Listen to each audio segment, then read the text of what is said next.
Imagine this. You're flying in a helicopter hundreds of feet above the ground. The pilot suddenly says, "Engine failure." Your heart drops. Most people would think, this is it. The helicopter will fall like a rock. But here's the shocking truth. Helicopters don't just drop from the sky when engines fail. In fact, pilots are trained to land them safely without engine power. Sounds unbelievable, right? Stay with me, because once you understand how this works, you'll never look at helicopters the same way again. And hey, before we dive in, if you're enjoying these simple but mind-blowing military explainers, hit that subscribe button. Trust me, you don't want to miss what's coming next. Why people think helicopters are fragile. Most people look at helicopters and assume they're unstable. They shake, they make noise, their rotors look thin and fragile compared to fighter jets. Movies also made us believe helicopters explode the moment something goes wrong. But in reality, helicopters are one of the most carefully engineered flying machines. They're built for worst-case scenarios, like losing the engine mid-air. So the big question, how do they survive without power?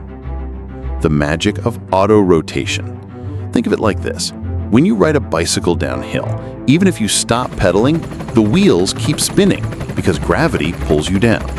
The same principle works in helicopters. When the engine fails, the helicopter's main rotor doesn't just stop. Instead, pilots quickly adjust the angle of the blades. This allows air rushing upward through the rotors to keep them spinning, kind of like a windmill.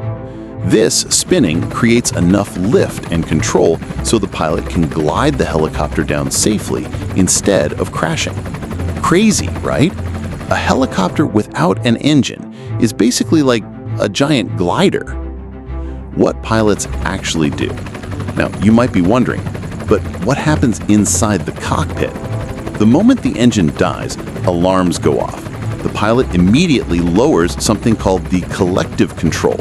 This reduces the angle of the blades, allowing air to flow upward and keep them spinning. The helicopter starts descending, but the pilot still has full control over steering. At the right altitude, just before touching the ground, the pilot flares the helicopter, pulling up the nose and using the last bit of rotor energy to slow the descent.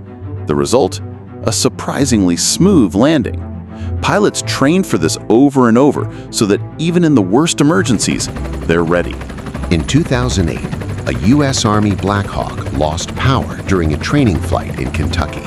The pilot performed auto-rotation and everyone survived.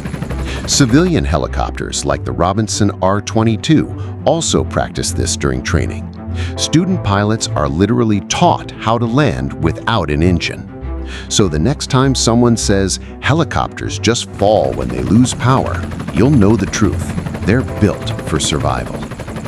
Why this matters in military helicopters. Now, let's take this to the military level. Helicopters like the Apache, Black Hawk, and Chinook often fly into combat zones. They can't afford to be fragile. That's why military helicopters have multiple engines, so even if one fails, the other keeps working. Crash-resistant fuel tanks to prevent explosions. Reinforced landing gear to absorb hard landings. And yes, pilots trained extensively in auto-rotation. In war zones, these features save lives. A helicopter can take damage, lose power, but still give the crew a fighting chance. Common myths about helicopters. Let's bust some myths people believe. Myth number 1. If the engine fails, the blades instantly stop. Wrong. The blades keep spinning because of airflow. Myth number 2. Helicopters are less safe than airplanes. Actually, helicopters are designed for emergencies in a way planes aren't. Airplanes can't just land vertically in a small space, but helicopters can. Myth number 3. Auto-rotation is only for small helicopters. Nope, even huge military helicopters like the Chinook can auto-rotate. The physics behind it. Okay, let's simplify the science. When a helicopter is powered, the engine drives the rotors, but in auto-rotation, gravity pulls the helicopter down and the rushing air flows up through the rotors. This upward airflow spins the blades like a pinwheel in the wind. That spinning generates lift, not enough to hover, but enough to control the descent. Think of it as trading altitude for time. The more altitude you have, the more time the pilot has to maneuver and land safely. If you're still watching, you're probably fascinated right now.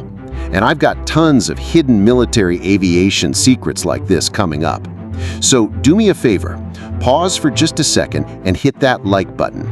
It helps the channel reach more people who love learning about aviation. All right, back to the story. Helicopters versus airplanes in emergencies. Here's something to think about.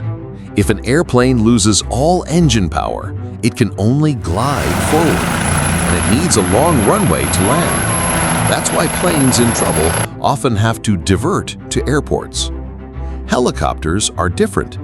They can land in small open fields, rooftops, even roads. This makes them lifesavers during rescue missions, especially when things go wrong. Training the pilots. Military pilots spend hours practicing autorotation in simulators, in controlled flights, over and over until it becomes second nature. Why? Because in real combat, you don't get a second chance. When you're flying over mountains in Afghanistan or forests in South America, there's no airport nearby. Your only choice is skill. That's why military helicopter pilots are considered some of the best trained aviators in the world. So, do helicopters fall out of the sky when the engine fails? The answer is a big no. Instead, they use physics, smart engineering, and skilled pilots to land safely. Next time you hear that loud chopping sound overhead, remember, those machines are not fragile. They're flying lifelines, capable of saving lives even when everything goes wrong. If this video made you see helicopters differently, do me one small favor. Hit subscribe and turn on the bell, because the next video is even crazier. How night vision lets soldiers see in total darkness. Trust me, you don't want to miss it.